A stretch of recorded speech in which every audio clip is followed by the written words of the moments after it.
He lived at the end of Maple Street. Gray house, peeling paint, old curtains that never opened. People barely noticed him. Just a quiet man kept to himself. No loud music. No late-night visitors. No drama. You know the type, right? The kind of guy you'd forget was even there. But inside that house, he was hiding something. Something no one could have imagined. It all started with a smell. You ever walk past something and think, that's weird, but maybe it'll go away? That's what the neighbors thought too.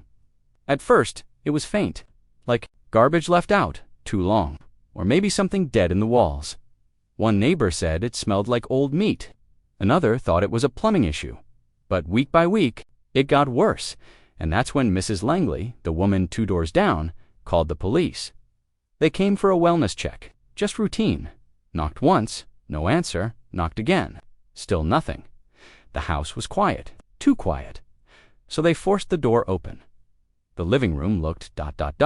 normal, a little dusty, but nothing strange.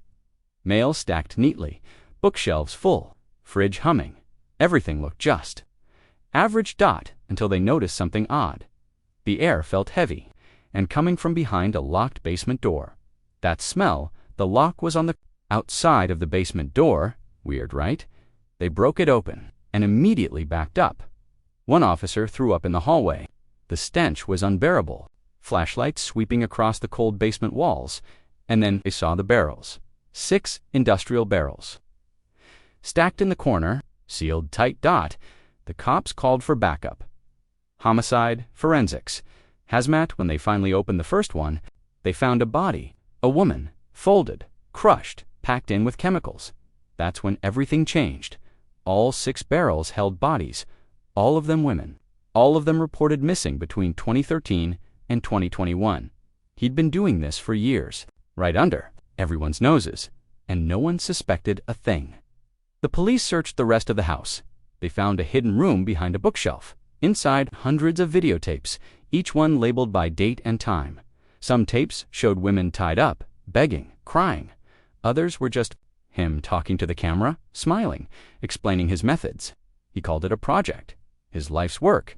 Turns out he was targeting women who lived alone. No family, no friends checking in. He'd follow them, learn their routines.